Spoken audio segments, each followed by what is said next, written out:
જય શ્રી કૃષ્ણ મારા ઓલા વિદ્યાર્થીઓ, છેલ્લા વિડીયોમાં આપણે સૌથી અગત્યનો પ્રમેય સાબિત કરેલો છે. કયો? સમપ્રમાણતાનો મૂળભૂત પ્રમેય. આ આપણે સાબિત કરી દીધો છે, જેનું વિધાન કે ત્રિકોણની કોઈ એક બાજુને સમાંતર રેખા બાકીની બે બાજુઓને ભિન્ન બિંદુઓમાં છેદે તો તે બાજુઓ પર કપાતા રેખાખંડો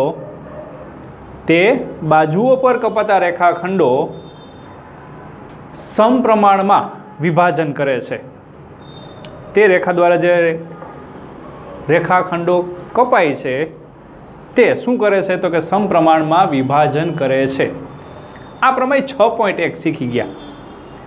સિમ્પલ અહીંયા તમને વસ્તુ લખી દઉં છું કે એમાં આપણને એમ કીધું હતું કે એલ સમાંતર બીસી, કોઈ એક બાજુ બીસીને સમાંતર હોય અને બાકીની બે બાજુઓને છેદે તો જે ગુણોત્તર મળે છે તે કેવો છે તો કે સમપ્રમાણમાં. એટલે કે આવું કંઈક આપણે સાબિત કર્યું છે. એલ સમાંતર બીસી તો એડી છેદમાં ડીબી બરાબર એઈ છેદમાં ઈસી ગુણોત્તર સમાન થાય, એટલે કે સમપ્રમાણમાં વિભાજન કરે છે. પણ ક્યારે? આ શરતનું પાલન થતું હોય તો. રાઈટ? તો હવે 6.2 પ્રમેય આપણે જોઈએ. 6.2 પ્રમેયમાં શું છે વિધાન? તો કે જો કોઈ રેખા ત્રિકોણની બે બાજુઓનું સમાન ગુણોત્તરમાં વિભાજન કરે, બે રેખાની વાત કરી છે, સોરી એક રેખાની વાત કરીશ. આ રેખા ત્રિકોણની બે બાજુઓને એવી રીતે છેદે છે, આ ટૂંકમાં કહું તમને, એવી રીતે છેદે છે કે જેથી સમાન ગુણોત્તરમાં શું તે તેનું વિભાજન થાય છે, તો તે રેખા ત્રીજી બાજુને સમાંતર છે એમ સાબિત કરવાનું છે. અને આપણે ખાલી સમજૂતી માટે લેશું મિત્રો, આ સાબિતી માટે નથી પ્રમેય. જે મેં તમને કીધું હતું લાસ્ટ લેક્ચરમાં કે 4 પ્રમેય આપણે સાબિત કરવાના આવે છે. આ સમજૂતી માટે આખો પ્રમેય તમને સાબિત કરાવીશ. આ પરીક્ષા માટે નથી, આપણી જાણકારી માટે છે. પણ સાબિતી થોડીક તમને લખાવીશ ખરી. રાઈટ? શું કહેવા માગે છે ફરીથી જોઈએ. જો કોઈ રેખા ત્રિકોણની બે બાજુઓનું સમાન ગુણોત્તરમાં વિભાજન કરે તો એક રેખા દોરેલી છે, આ સમજવાનું કે સમાંતર નથી, પણ શું કીધું છે? સમાન ગુણોત્તરમાં વિભાજન કરે છે. એટલે કે આ એડી છેદમાં ડીબી બરાબર એઈ છેદમાં ઈસી છે એમ કહું છું, પક્ષમાં છે. તો ત્રીજી બાજુ જે બાજુને છેદતી નથી, કોને નથી છેદતી તો કે બીસીને નથી છેદતી, તો બીસીને કેવું હશે? તે સમાંતર હશે. એનો અર્થ કે અહીંયા જે આપણે 6.1 પ્રમેય આ રીતના સાબિત કરેલો છે, તો 6.2 પ્રમેય જે છે તે શું કહેવા માંગે છે તો કે એડી છેદમાં ડીબી બરાબર એઈ છેદમાં ઈસી હોય તો એલ સમાંતર બીસી થાય, આવું કહેવા માંગે છે 6.2. 6.1માં આ આપેલું હતું, આ સાબિત કરવાનું હતું. 6.2માં આ આપેલું છે તો આ હોય જ એમ કીધું છે. તો એનો અર્થ એમ કહેવાય કે 6.2 પ્રમેય એને આપણે સમપ્રમાણતાનું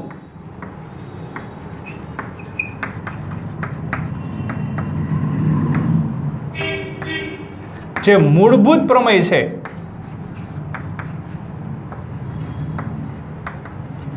એનું પ્રતિપ્રમેય છે એમ કહેવાય. શું કહેશું આપણે એને? પ્રતિપ્રમેય. પ્રતિપ્રમેય એ તમે ધોરણ 9માં શીખી ગયા છો. પ્રતિવિધાન કોને કહેવાય?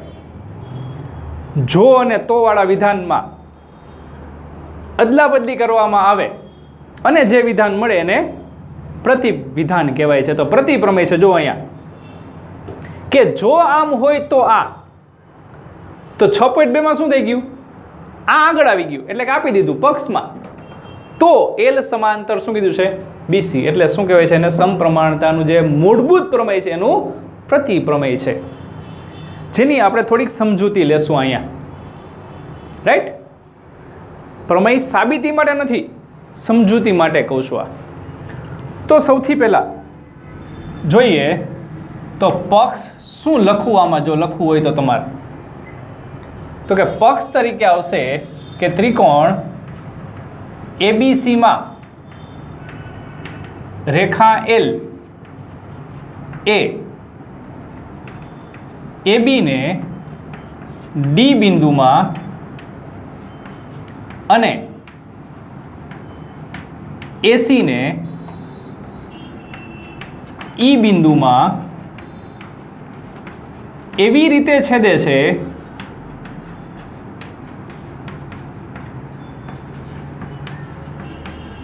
જેથી એડી છેદમાં ડીબી બરાબર એઈ છેદમાં ઈસી થાય. આ પણ કીધું છે. આ શું થાય તો કે પક્ષ થશે. તો સાધ્ય શું થાય મિત્રો અહીંયા? તો સાધ્ય તરીકે લેવાય આપણે એલ સમાંતર બીસી, એટલે કે ત્રીજી બાજુ જે છે તે ત્રીજી બાજુને સમાંતર છે એ સાબિત કરવું છે. કારણ આ એલ રેખા બે બાજુને છેદે છે. કોને કોને? તો કે એબી ને એસી ને ડી અને ઈ બિંદુમાં એવી રીતે છેદે છે ગુણોત્તર સમાન થાય. તો આ ગુણોત્તર લઈ લીધો આપણે, જો લીધો. સાધ્ય શું કીધું છે તો કે એલ સમાંતર બીસી. બરાબર, ખ્યાલ આવી ગયો બધાને? તો આગળ સાબિતી માટે આપણે હવે જોઈએ તો સાબિતીમાં શું લખવું કે શું લખશું એમાં આપણે સાબિતીમાં. તો એની સાબિતી જોઈએ.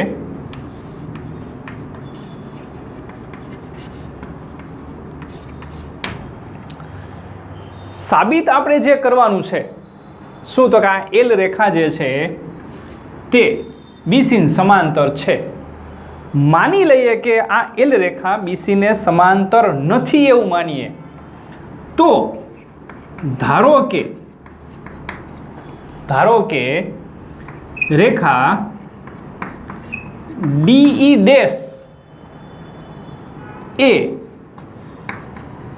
બીસીને સમાંતર છે માની લઈ. પ્રશ્ન થાય ડીઈ ડેશ ક્યાં દોરીએ? તો આ ડી બિંદુમાંથી બીસીને સમાંતર અત્યારે દેખાય છે સમાંતર છે, પણ હવે આપણે એનાથી અલગ જવાનું છે. એટલે કે આ રીતે લઈએ, ધારો કે આ સમાંતર છે માની લઈ, માનવાનું છે નહીં. શું કહેવાનું છે?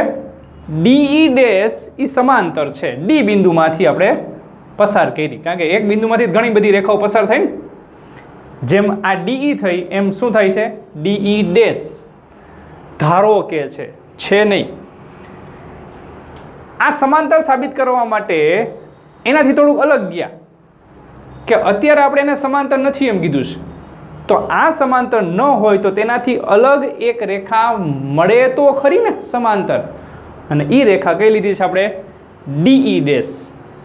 જો ડીઈ ડેશ સમાંતર હોય તો પ્રમેય 6.1 મુજબ શું લખાય કે હવે આ રેખા આને સમાંતર હોય તો એનો અર્થ 6.1 મુજબનો ગુણોત્તર કયો આવશે? તો કે એડી છેદમાં ડીબી બરાબર એઈ ડેશ છેદમાં ઈ ડેશ સી થાય. એડી છેદમાં ડીબી તો એઈ છેદમાં ઈ ડેશ સી થશે, એઈ ડેશ છેદમાં ઈ ડેશ સી. રાઈટ? કારણ કે હવે આ રેખાને સમાંતર કીધી છે આપણે, એટલા માટે આના સંદર્ભમાં આપણે આગળ વધવાનું છે. પણ એડી છેદમાં ડીબી બરાબર એઈ છેદમાં ઈસી છે. ક્યાં આપ્યું છે આપણને આ? તો કે એ તો પક્ષમાં તો આપેલું જ છે. રહ્યું એડી છેદમાં ડી બરાબર એઈ છેદમાં શું છે? ઈસી તો છે જ, છે ને? સમજાઈ ગઈ વસ્તુ મિત્રો? આ રાઈટ. એડી છેદમાં ડીબી બરાબર એઈ છેદમાં ઈસી, એડી છેદમાં ડીબી બરાબર એઈ ડેશ છેદમાં ઈ ડેશ સી છે. તો આને આપણે પરિણામ નંબર 2 કહીએ. તો પરિણામ 1 અને 2 માં આ ગુણોત્તર સરખો છે, બેયમાં જોવો જોઈએ. તો એનો અર્થ કે આ બંનેને તમે સરખાવી શકો ને. તો અહીંયા લખાય કે પરિણામ 1 અને 2 પરથી શું આવે? પરિણામ 1 અને 2 પરથી શું કહેશું? તો કે આ બંને કેવા છે? સરખા. એટલે કે એઈ છેદમાં ઈસી બરાબર એઈ ડેશ છેદમાં ઈ ડેશ સી થાય. રાઈટ? આવું કંઈક મળ્યું આપણને. હવે શું થશે આગળ? તો કે હવે સાબિતી માટે આગળ લઈએ કે બંને બાજુ 1 ઉમેરીએ.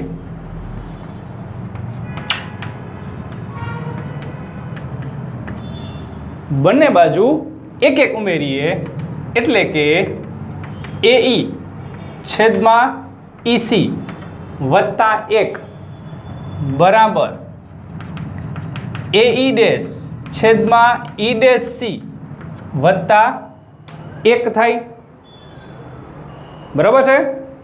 ચાલો ડાબી બાજુ લસા શું આવશે જોવો જોઈએ. તો ઈસી લસા આવશે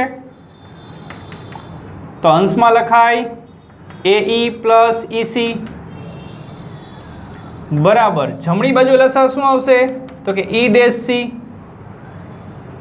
તો એઈ ડેશ પ્લસ ઈ ડેશ સી થાય. સમજાય છે? અહીંયા સુધી આપણે જોઈએ પહેલા. એઈ પ્લસ ઈસી છેદમાં ઈસી બરાબર એઈ ડેશ પ્લસ ઈ ડેશ સી છેદમાં ઈ ડેશ સી. આકૃતિમાં જોવો જોઈએ. એઈ પ્લસ ઈસી શું થાય છે? એઈ પ્લસ ઈસી શું થશે? તો કે એસી થશે છેદમાં તો કે ઈસી એમને બરાબર એઈ ડેશ એટલે કે અહીંયાથી આટલું માપ અને ઈ ડેશ સી શું થાય? તો કે એસી થાય છેદમાં તો કે ઈ ડેશ સી. બે બાજુ શું સરખું છે જોવો જો મિત્રો. તો કે એસી એસી સરખા છે. તો એના પરથી આમ કહી શકાય કે સીઈ બરાબર ઈ ડેશ સી. ઈસી બરાબર ઈ ડેશ સી થયું. આનો અર્થ માપ સરખા થયા, અંતર સરખું થયું. સી થી ઈ નું અંતર અને સી થી ઈ ડેશ અંતર બે કેવા છે? સરખા. એક જ રસ્તા ઉપર પાછા એ જો એક જ દિશામાં. હવે એ બે અલગ અલગ હોય સ્વાભાવિક છે કે બે અલગ અલગ દેખાશે ના. તો એનો અર્થ શું લખાય? તો કે ઈ બરાબર ઈ ડેશ. આનો અર્થ શું થયો? ઈ બરાબર ઈ ડેશ નો કે બે બિંદુ એક જ છે. બંને બિંદુ કેવા છે? એક જ. જો એક જ હોય તો અહીંયા આપણે શું લીધું હતું? તો કે ડીઈ ડેશ એ બીસી ને સમાંતર લીધું હતું ને. હવે ઈ ડેશ ની જગ્યાએ ઈ લખો તો શું થઈ ગયું? રાઈટ? તો તેથી ડીઈ સમાંતર શું થાય છે? બીસી. ડીઈ સમાંતર બીસી થાય તો શું લખાય? એલ સમાંતર બીસી. આ સાબિતી થઈ ગઈ એની. આ સાબિતી થઈ. થોડીક અલગ રીતે સાબિતી આપવી પડે. આ યાદ નથી રાખવાની, સમજૂતી છે મિત્રો, ધ્યાન રાખજો. પરીક્ષા માટે નથી, આપણા માટે જ.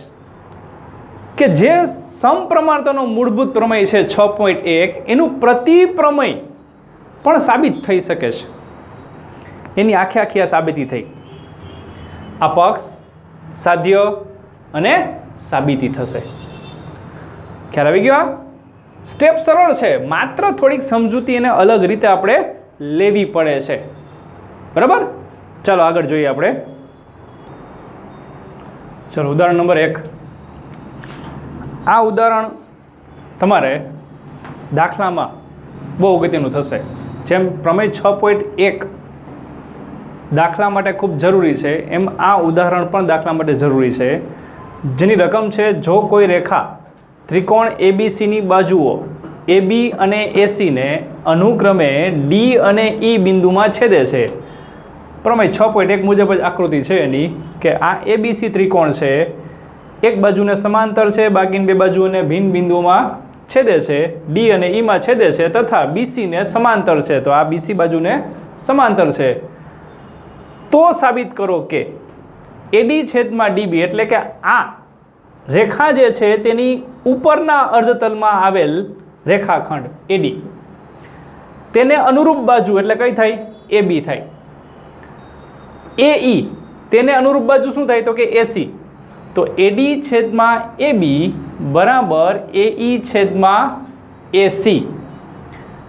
આ ટેક્સ્ટ બુકમાં છે અને આ વધારાનું કહું છું તમને એક્સ્ટ્રા તરીકે. DB છેદમાં AB એટલે કે આ નીચેનો ભાગ તેની અનુરૂપ બાજુને સમપ્રમાણમાં છે. તો EC છેદમાં AC. આ એક્સ્ટ્રા છે, હજી કહું છું તમને. અહીંયા સુધી તમને ટેક્સ્ટ બુકમાં છે, આ વધારાનું તમને આપું છું. તો એ પણ સાબિત થઈ શકે છે. સાબિતી યાદ નથી રાખવાની, સમજૂતી માટે છે. તો સાબિતી માટે લઈએ અહીંયા આપણે કે અહીં આપણને DE સમાંતર BC આપેલ છે. DE અને BC ને સમાંતર છે. તો પ્રમેય 6.1 મુજબ શું આવે? તો કે AD છેદમાં DB બરાબર AE છેદમાં EC કૌંસમાં લખવું આપણે પ્રમેય 6.1. પ્રમેય 6.1 મુજબ આપેલું છે. હવે અહીંયાથી પહેલાં જો આ સાબિત કરવું હોય તો વ્યસ્ત લેવું પડશે, આ સાબિત કરવું હોય તો એમને આપણે પહેલાં પ્રથમ સાબિત કરીએ. તો અહીંથી વ્યસ્ત લઈએ એટલે કે DB છેદમાં AD બરાબર શું લખાય? તો કે AE શું આવશે? તો કે EC છેદમાં AE. જે ક્રિયા કરો છો તે કૌંસમાં લખવી, બંને બાજુ વ્યસ્ત લેતા. રાઈટ? બંને બાજુ આપણે વ્યસ્ત લીધું છે. 2/3 બરાબર 2/3. બે બાજુ વ્યસ્ત લે તો ગુણોત્તર તો સમાન જ થવાનો છે ને, મૂલ્ય ફરી જાય, સમપ્રમાણમાં તો રહીએ જ. હવે સાબિત કરવા માટે આપણે બંને બાજુ એક એક ઉમેરીએ છીએ એટલે કે DB છેદમાં AD +1 બરાબર EC છેદમાં AE +1 કૌંસમાં લખવું એક ઉમેરતા. આ કારણ કૌંસમાં લખવા. હવે લસા લઈ લ્યો. તો લસા શું આવશે? અહીંયા AD લસા લઈએ તો આ રીતે આવશે DB + AD છેદમાં AD એમને એમ બરાબર અહીંયા લસા શું આવશે? AE. તો અંશમાં આવશે EC + AE. રાઈટ? આકૃતિમાં જુઓ જે આ બેનો સરવાળો શું થાય છે? DB એટલે આ નીચેનો રેખાખંડ અને AD એટલે ઉપરનો રેખાખંડ. બેનો સરવાળો થતાં કઈ બાજુ મળે? તો કે AB બાજુ. એટલે કે અહીંયા મળે છે AB છેદમાં AD બરાબર EC + AE. આ EC અને પ્લસ AE શું થાય? તો કે AC થાય છે. તો છેદમાં AE. તો આના પરથી તમે એમ કહી શકો, બે બાજુ વ્યસ્ત લઈ લ્યો તો AD છેદમાં AB બરાબર AE છેદમાં AC. શું લેતા આપણે? વ્યસ્ત લેતા. વ્યસ્ત લીધું છે એટલે ફરી પાછું આનું વ્યસ્ત લીધું એટલે આ મળી ગયું. આ પરિણામ સાબિત થઈ ગયું. કાંઈ અઘરું નથી, ખાલી વિચારવું પડે તમારે. વિચારો તો જ ખબર પડે છે કે એમાં આગળ શું થાય. તો AD છેદમાં AB AE છેદમાં AC આ પહેલું સાબિત થયું. હવે બીજું સાબિત કરવું છે, અહીંયાથી જ થઈ જાય, આરામથી થઈ જાય. જેમ અહીંયા આપણે વ્યસ્ત લઈને એક એક ઉમેર્યું છે એની જગ્યાએ આમાં જ એક એક ઉમેરી દો, પછી વ્યસ્ત લઈ લ્યો. તો અહીંયાથી હવે આપણે જોઈએ કે એડી છેદમાં ડીબી બરાબર એઈ છેદમાં શું આપેલું છે તો કે ઈસી છે. હવે તો કે એક એક ઉમેરી દો બે બાજુ. તો એડી છેદમાં ડીબી વત્તા 1 બરાબર એઈ છેદમાં ઈસી વત્તા 1. શું કર્યું આપણે?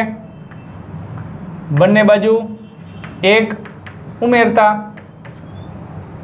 હવે લસા લઈ લો. લસા શું આવશે તો કે ડીબી. તો અંશમાં આવે એડી પ્લસ ડીબી બરાબર બીજી બાજુએ લસા આવશે ઈસી, અંશમાં આવશે એઈ પ્લસ ઈસી. હવે આકૃતિમાં જોજો આ બે બાજુનો સરવાળો શું થાય? એબી છેદમાં ડીબી બરાબર આ બેનો સરવાળો થાય છે એસી છેદમાં ઈસી. હવે આ સાબિત કરવું છે આપણે. આ મળી ગયું. શું કરીએ તો એ સાબિત થઈ જાય? વ્યસ્ત. તો બંને બાજુ વ્યસ્ત લઈએ તો ડીબી છેદમાં એબી બરાબર ઈસી છેદમાં એસી. શું કામ? કારણ કે કાઉન્સમાં લખવાનું વ્યસ્ત લેતા. તો આ બીજું સાબિત થઈ ગયું આપણા માટે. તો આ રીતે બે પરિણામ સાબિત થઈ શકે, પણ આપણે યાદ આ બે પરિણામ રાખવાના જ છે. 3 સૂત્ર થઈ જશે તમારી પાસે ઓલરેડી. પહેલું સૂત્ર એટલે આ એડી છેદમાં ડીબી બરાબર એઈ છેદમાં ઈસી પ્રમેય 6.1 આના છેદમાં બરાબર આના છેદમાં. બીજું સૂત્ર આ એડી છેદમાં એબી આખી બાજુ તો એઈ છેદમાં એસી આખી બાજુ આવે. અને ત્રીજું એટલે આ સૂત્ર શું આવશે તો કે ઈસી છેદમાં એસી અને ડીબી છેદમાં એબી. આમ પણ લખી શકો ઈસીના છેદમાં એસી અને ડીબીના છેદમાં એબી. ક્રોસમાં ન લખાય, આના છેદમાં ન આવે ના. એ શું થયું? કઈ નિશાની આવી? ગુણાકારની. તો ત્યાં ગુણાકાર આવે. આ ધ્યાન રાખવાનું છે મિત્રો તમારે. આના પરના દાખલા આવશે 6.1 પ્રમેય પરના દાખલા આપણે શીખવાના છે. ધ્યાન રાખજો. 2 માર્કમાં એના દાખલા આવે છે. હા, ખાલી જગ્યામાં પણ આવી શકે, 1 માર્કમાં આવી શકે, કારણ કે ટૂંકી ગણતરી છે, બહુ જાજી ગણતરી નથી આવતી. એટલે અહીંયા તમને 1 2 અને આખી બાજુ એટલે 3, આ 1 2 અને આખી બાજુ એટલે 3, બંને બાજુ થઈને 6 માપ થાય. 6 માંથી કોઈ પણ માપ શોધવાના આવે. 3 માપ અને 3 આપેલા હોય. ખ્યાલ આવ્યો ને? તો એના દાખલા આપણે નવા લેક્ચરમાં એટલે કે નવા વિડીયોમાં જોશું. રાઈટ? પણ જે આ વિડીયોમાં તમને કરાવેલું છે તે સમજૂતી માટે છે. જે હાઇલાઇટ કરું છું તે તમારે યાદ રાખવાનું છે. યાદ રાખવાનું એમ કહું છું. સમજૂતી કઈ રીતના આપી બે જોઈ લીધી છે. બરાબર? ચાલો, તો નવા વિડીયો સાથે ફરી પાછા મળશું. જય હિન્દ, જય ભારત.